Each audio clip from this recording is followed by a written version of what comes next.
Welcome to the Power of Owning Your Career podcast. I'm your host, Simone Morris, and I have a passion for empowering others to take responsibility for their careers. Yes, I've written several books on owning your career and am loving hosting this podcast. This podcast is for you if you're willing to make a shift to the driver's seat in your career. We feature leaders who inspire, empower, and motivate you for consistent career action for results. Please continue to join us every Sunday when a new episode is released. Let's get into this week's show.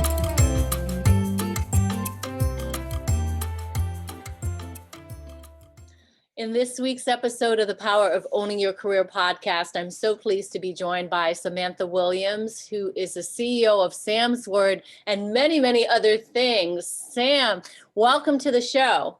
Hey, Simone, thank you for having me. I'm so glad to finally be here. Absolutely. Absolutely. What the listeners don't know is it's been quite a dance to get Sammi to be on the show, but we are finally here and wanting to hear her career story and how she made it to the driver's seat. She's got 3 companies and she's momming as well. So how did you find your way to the driver's seat to really take ownership of your career?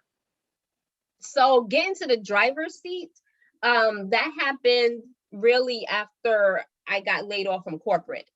So prior to that, that was October 2019. So I just celebrated 1 full year of full-time entrepreneurship. And prior to that, Sam's Word, my first company, was really a side hustle like we usually have. But it was a good side hustle. And so during my last year of corporate work, that's when I was inching over into the driver's seat, but I wasn't fully there yet. You know, I wasn't going to put on a seatbelt or anything. But it was getting there. It was getting to the point where all my years in corporate, my mother kept saying, you need to stop doing that writing stuff. Stop doing that. You need to focus on your job, right? You got these degrees. You need to focus on your corporate job, your bread and butter. My husband would be like, I don't know why you do that. You're going to lose your job. You're going to end up getting fired. And I'm like, nah, I'm fine. I'm a land on my feet. I'm fine. And then during that last year, my mother started saying, you need to take the leap. I don't know why you still working that corporate job. You need to just go and work your business. And I'd be like, yes, you're done. My 7-year-old coworker. And I'd be like, no, like, why should I let that go? I believe in multiple streams of income. Right? These are both doing well. I got 6 figures on both sides. So why I gotta let one go? And then corporate world started going downhill. And my husband would say, you're not giving 100% to any side. And if you did, whatever you decide to focus on, you're gonna dominate, but you're not there. You're not vested in either right now. And I'd say, yeah, you're right, but why I gotta let one go though? You know, why get rid of a good thing and good income and benefits and, you know, stock options? And then they kicked me out. They laid me off in October 2019. And that's when I knew I don't want to go back to corporate. But in order to not go back to corporate, I need to be bringing in money because my husband, he's not gonna be having that. And so I went through, well, first, you know, the shock of being laid off. And then now I'm collecting unemployment, right? Unemployment says you have to be applying for jobs. I assume they check, I don't know. So my husband was also like an unemployment office asking me if I'm applying jobs. Did you apply for jobs? Do you have any interviews? What are you doing this week? He knows what I'm doing is working. Right. So like, yeah, I'm applying for some jobs. I'm gonna put some stuff out there. And then he didn't like the types of jobs I was applying for. When I got laid off, I was working full-time, work from home, which is now kind of normal. A lot of people are doing it, but before people were begging me, can you get me in? I want to work from home too. I want to work from home. And so he knew that if I had another telecommute job, work from home, I'm going to be working my business again. And so he was adamant that I had to get a job in a building where I had to go in the building. And I was like, that is never going to happen. And so I was applying. But then I got too busy with work to keep applying. And I was like, I don't have time to apply. Like I'm getting paid. Like why do I need to apply for these jobs? I don't want to do that. And so eventually, I don't know if it was that he saw the business continue to build, or if it was we then entered COVID and there were no jobs really. And so he stopped asking. And so through COVID, 2020, so that was October 2019, I got laid off. Through COVID 2020, that was my most profitable year in business yet. And so like what he said was true. You know, when I decide to commit 100% to something, then it will succeed. I will dominate in that, whatever it was. If it was going to be corporate, I'd be owning corporate. If it was going to be writing in my businesses, I'd be doing that. So 2020, the business kept growing. We expand. The first thing we started doing a few years ago was workshops and facilitation, right? Training and facilitation. And then 2020, from there, clients would say, this is great. As I'm teaching them, this is great, but can you do it for me though? And so I then started offering social media management services a year ago this month. So March 2020, we started doing social media management. In the summer of 2020, I decided to, remember this in the middle of a pandemic, I decided to launch a beta coaching program. Well, it was a beta mentorship program. So I did that. I had 3 businesses enrolled and that did really well. And then I decided to grow that into a full coaching program. So that is Melanated Business Coaching. And I launched that in November of 2020. So you were in the driver's seat at this point, though, Sam. I mean, if you are able to replicate your success into multiple businesses, you've already made the shift. It sounds like you were on your way to the driver's seat when you were still in corporate. I was on my way there. I was like, I had one foot over from the passenger side, right? You know, I was like sitting on the center console, kind of holding the steering wheel. I was kind of doing that. But I wasn't in the mindset, because there is a lot of entrepreneurial mindset that goes into it. And I wasn't fully in the mindset because I was still in the mindset of having a manager, showing up daily, getting paid every 2 weeks, you know, like I was still in that mindset. I was when did your mindset shift? I would say it started to shift maybe about 6 months before I got laid off, where it was, why are these people from corporate bothering me? Don't they know I'm busy over here working? Why do I need to message you on Instant Messenger? Why are you sending me all these emails? I'm on a project. I'm meeting my deadlines. The project is done. I'm showing up to meetings. Leave me alone. And at the same time, I was at every networking event. I was at breakfast, lunch. I was the big connect, like all day sessions. I was there. I was everywhere while working from home. And it started to shift when they, in corporate, I tell people all the time, I was like the housekeeper in the corner that's just sweeping to collect his pension and the paycheck and is not looking to climb that corporate ladder or anything. Like I'm that housekeeper in the corner. I'm doing my job. I'm getting paid. I'm collect my retirement and leave me alone. But that became a problem for managers, because in corporate, managers do what they look like they do well when their team is doing well.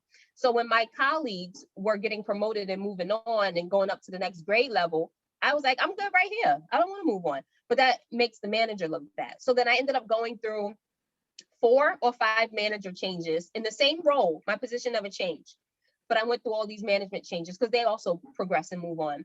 And then my last manager was the micromanager from hell. And with her, I was like, I will not do this again. Like, I cannot stand this woman. And I think part of my experience with her was really like, we got to get out of this space. If I'm going to own it and own it, then I have to build it. So then I got into this space where I'm going to build the business, right? Because they always talk about having a cushion, right? So I'm going to build the business. I'm going to have a cushion saved. And then when it's time, that's when I'm going to go. So me and my husband already has started looking into his health insurance versus my health insurance. What else would need to change? How will we change our investments? Things like that. And so we were already having this conversation before October 2019 when they kicked me out the door. Mm. So based on your experiences in corporate and outside of corporate, side hustle plus three businesses, what would you say your formula? What are the key ingredients for having a successful career or being in the driver's seat for your career? Be willing to learn, invest in continuous professional and business development. There's always something you don't know. Um, and also surround yourself with like-minded people. Surround yourself with people who can see your vision, because sometimes everyone around you can't, right? My husband didn't necessarily see my vision.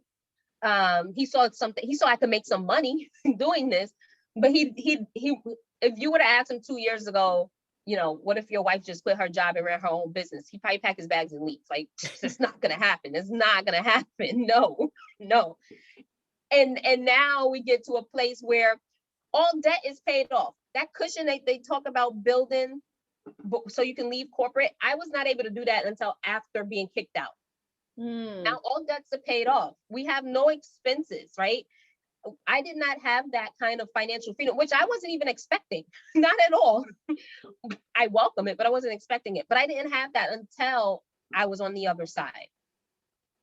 And so surround yourself with like-minded people where you can, because you need to have these conversations. You can't keep it bottled up. There's so many new ideas and thoughts that come out in the middle of a conversation. So you have to talk it through. In order to do that, you got to be around people where you can have these conversations. Because remember, as you grow, some people are going to take you being your most humbleness. They'll take that as you being conceited and cocky and bragging. And so you got to be careful of who's in your circle and who you're having these conversations with. Always remember, if you're the smartest person in the room, you're in the wrong room. If you're the wealthiest person in the room, you're in the wrong room. You need to keep elevating, constantly elevating your game. If you had to name a book on your career body of work, what would the title of the book be? I don't even know. If I don't know, probably be like Transcendence, because it literally just keeps going. 4 years ago, when I was a year into my business, I could not tell you I'd be sitting here right now with 3 businesses in the organization. I also have the collaboration of minority women professionals. That's outside of the businesses that I started, I founded. I couldn't have told you that 4 years ago, that I'd be a business coach teaching Black women how to run a business. I could have told you that 4 years ago. So, when I think about the business trajectory and where it's gonna go, I don't know, but I'm ready. Now I'm in the driver's seat. Now I'm buckled in. Now I'm ready to go. Now I got the foot on the pedal and I'm ready to go now. Nice. So what advice would you give to someone wanting to take ownership of their career? Really, first, determine what it is you want to do. You got to remove the clutter from your head. Hone in on what you want to do. Become an expert in that arena. And then professionalize your brand, your image, and your business. Professionalize it. We're not doing Yahoo, Gmail addresses. We're doing professional logos and imagery. We're doing websites. We're having a consistent social media brand. We have email marketing. We have branding, a whole brand identity we're going to do. We're going to be networking, right? If you want to build your business, you want to take ownership, people need to know about it. You got to get into those networking streets and let people know who you are, introduce them to the business so that they can then, first, right, professionalizing it, working on your elevator pitch so that they know what you do. And when they're out in their streets, they can network for you amongst their crowds. So I want to ask you about networking, because when you were talking about corporate before, you mentioned that you were truly networking then. So for those people that are listening and still having that 9-to-5 or corporate or working for someone else, what can you say to them about the importance of networking, and any tips you can provide on building authentic relationships? It's so important. I do a lot of networking. I was doing a lot of networking then. One is to consistently show up. You can't think, oh, I visited one group and I gave my pitch and now they all know what I do, so I don't need to go back for like 6 months. One, maybe they do know what you do, but they don't trust you. They don't know who you are. You haven't developed any relationship with them, right? People They need to be around you. They need to be exposed to you for a certain length of time before they actually invest in you. A lot of people. You have some one-offs where they're like, I just met you. You talk a good game. Here's my money. Let's do this. You have, those are one-offs. Most people want to know you. So I say, find out those networking groups where your clients are, right? Get into their spaces. Make sure you have an excellent elevator pitch so that when people hear you and what you do, they know what you do. I've been in events where people get up and give their 60-second, 90-second commercial. And then I look over at the person next to me and say, what do they do? I don't know what they say. I don't know what they say. Hone in on your elevator pitch. Put in those keywords. Talk about your client. Talk about the value you bring, right? But you got to get out there. There's tons of networking opportunities. There's especially now with COVID, everything's online. Some people are shifting back into in person, but everything's online. I'm in Zooms. I be Zooming from Arizona to Texas to New York. So I was talking one day, I had a conversation with someone in Africa and Argentina the same day, right? It's fluid. Those boundaries are fluid unless you have it in your head, right?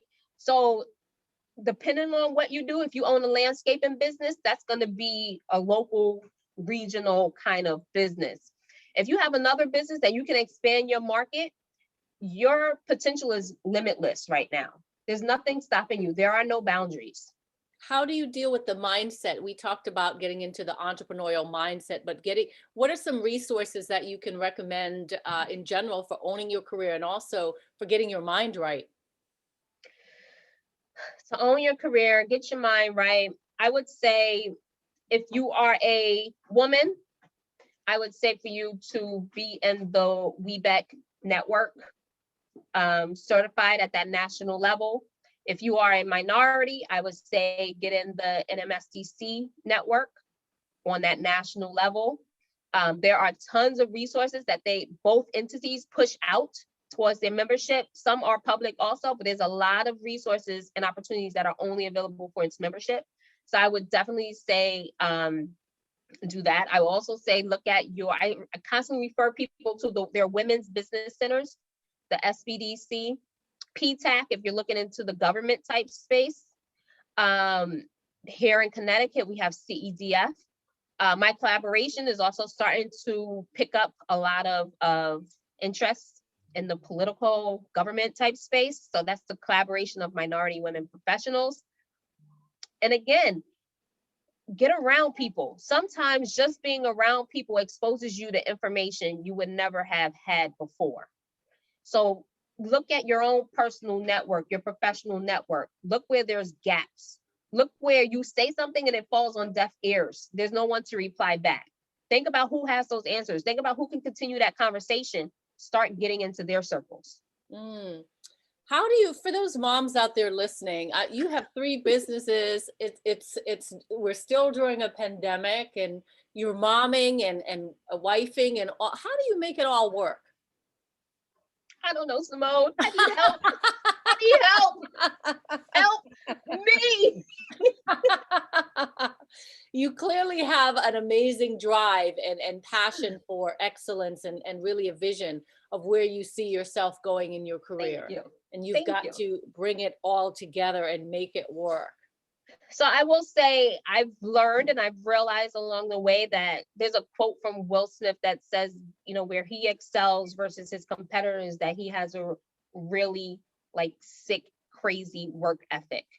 And my work ethic, it's what it is, my driving force, right? I have a certain level of professionalism, quality work that we do. And then just my ability to execute and get things done. And I understand because you have the same kind of energy, right? We're constantly going, constantly doing something because there's always something to be done. But I think I don't, and now I've gotten to a point where I don't know how it happened, but a lot of people look up to me now. So people are like, wow, Sammi, I'm so proud of you. You motivated me to do this, and now I'm doing that because I heard you and you inspired me. And I'm like, me? Do you know what I was just doing? And so I think knowing that I am in a position where I am building a legacy, and I'm also providing a lot of women an example that they don't have and they've never seen, that also, pushes me to keep performing and get it done, to prove myself right, to prove corporate and them people wrong, right? To prove my advocates and the people around me, my cheerleaders, right? I think that just fuels me, right? But besides the fact that there's never ending work, the fact that I like what I'm doing, right? I chose to do this. I opened those businesses because I wanted to. This was work that I liked. People like me doing it for them. The coaching business, the women love my advice. It comes easy to me. It's fluidness. So, it just keeps me going. Well, you may be raising an entrepreneur who's watching you. Your young son is watching, and so he's picking up your drive. He's with you a lot, and so I wouldn't be surprised if he's got multiple businesses coming his way. I'm trying to tell him already. Somebody got to take these over. Well, it's been a pleasure having you on the show, Sammi. Thanks for all the great nuggets that you have left with us. Can you tell our listeners how to stay in contact with you? There's a lot of ways. The easiest way is going to be writers email, writers@samsword.com, WRITERS@samsword.com. Well, Sammi, thank you so much for being a guest on the Power of Owning Your Career podcast. Thank you for having me. I sincerely hope that you enjoyed this week's empowering career story on the podcast. If you did, I'm going to ask you to do me a favor. Wherever you listen to the podcast, be sure that you are subscribing and that you rate and review the podcast. It's so important as we continue to spread the word of career empowerment. In addition, you can head over to the LinkedIn platform and join the Power of Owning Your Career discussion group. There you can have access to the guests who have been on the podcast, as well as others listening to the podcast, as well as myself, where we can continue the conversation. I hope to see you on that platform. You can also email me at pooyc@simonemorris.com if you have a suggestion for guest or a message that you want me to hear personally. Thanks so much, and make it an inspiring, empowering week in your career.